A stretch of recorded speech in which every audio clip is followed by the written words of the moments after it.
This is not the dot-com situation.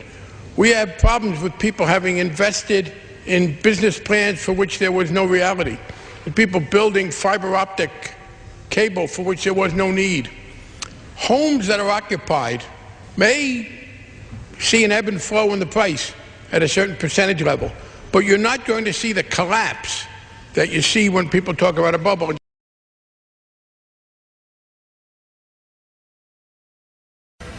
The Federal Reserve credit created during the last 8 months has not stimulated economic growth in technology or the industrial section, but a lot of it ended up in the expanding real estate bubble, churned by the $3.2 trillion of debt maintained by the GSEs, the government-sponsored agents, enterprises.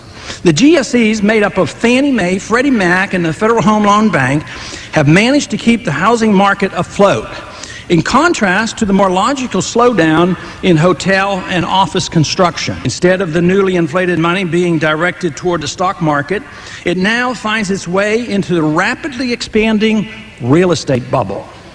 This too will burst, as all bubbles do. The Fed, the Congress, or even foreign investors can't prevent the collapse of this bubble, any more than the incestuous Japanese banks were able to keep the Japanese miracle of the 1980s going forever. Concerned Federal Reserve economists are struggling to understand how the wealth effect of the stock market and real estate bubbles affect economic activity and consumer spending. It should be no mystery, but it would be too much to expect the Fed to look to itself and its monetary policy for an explanation and assume responsibility for engineering the entire financial mess we're in. A lot of concern now has been expressed about the collapsing of this housing bubble. It's a shame that we had not talked about this 10 or 15 years ago, when many free market economists predicted it would come and worried about it and wished we could have prevented it. But the irony of all this now is that everything that caused the financial bubble, the housing bubble, we're resorting to doing the same thing. You can't solve the problem of inflation with inflation. The debasement of the currency, which is a continual process, is the reason we get financial problems and financial bubbles, whether it was in the 1920s or the NASDAQ bubble or the housing bubble. We have to deal with the cause. We're dealing, and we talk so much about our solutions, but nobody's talking about the cause. And the cause literally is the excessive credit created by the Federal Reserve System, and we can't deny this. And then we add fuel to the fire by credit allocation. We come in with the CRA, the Community Reinvestment Act. We come in with insurance by the FHA. We come in with the GSEs and the line of credit and the guaranteed implied bailouts. And then when the collapse comes, all we have, what do? We ask for more regulation, more credit, more debasement of the currency.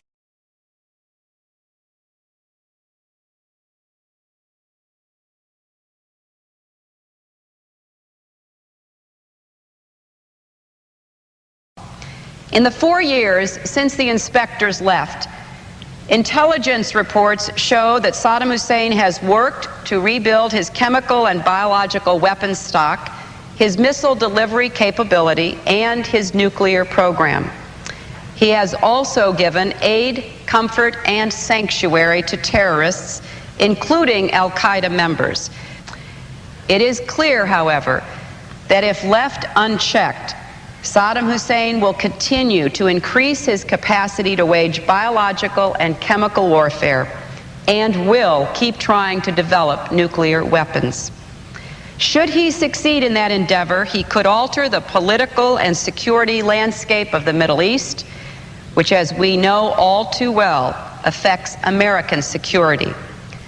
This is a very difficult vote. This is probably the hardest decision I've ever had to make. Any vote that might lead to war should be hard, but I cast it with conviction.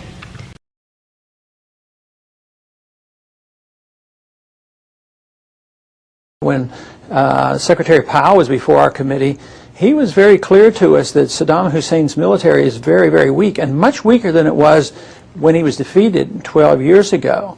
And that sort of goes by everybody, and they keep talking about presumptions. maybe someday he's going to get something, and maybe someday he's going to do this, and he might build a weapon, and he is trying to get these things. So it's pretty vague accusations.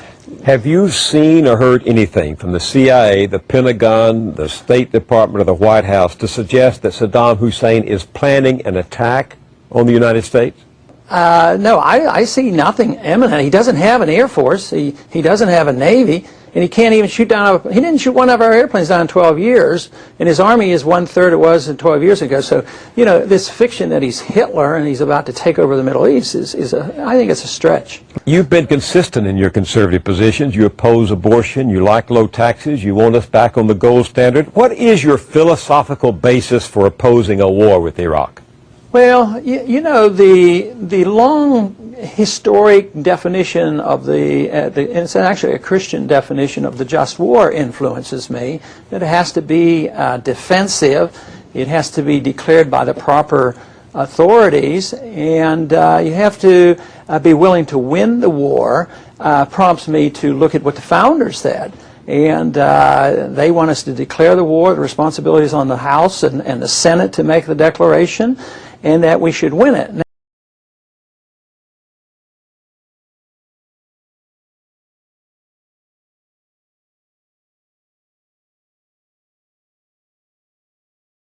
If you were president and you knew that bin Laden was in Pakistan, you knew where, would you have U.S. forces go in after him? Larry, I'm not going to go there, and here's why. Because Pakistan is a sovereign nation. I think the Pakistanis want bin Laden out of their hair and out of their country, and is causing great difficulties in Pakistan. So I don't know where he is. Nor do, you know, I just don't spend that much time on him, Kelly, to be honest with you.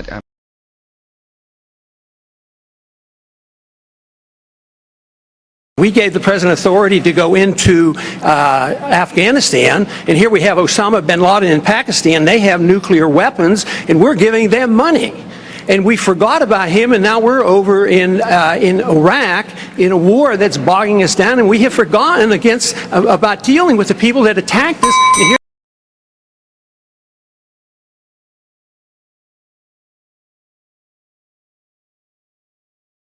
the Congress and the President will shift radically toward expanding the size and scope of the federal government.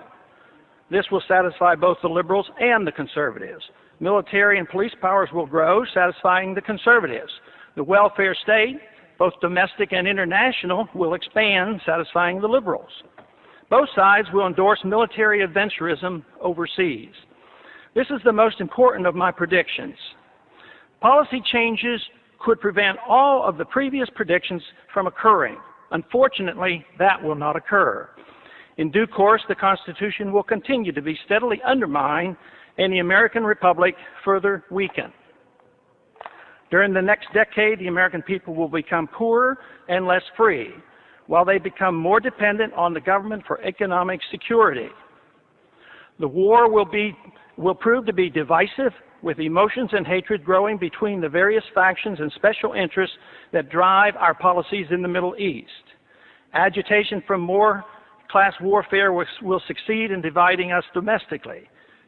And believe it or not, I expect lobbyists will thrive more than ever during the dangerous period of chaos. I have no timetable for these predictions, but just in case, keep them around and look at them in 5 to 10 years. Let's hope and pray that I'm wrong on all accounts. If so, I will be very pleased.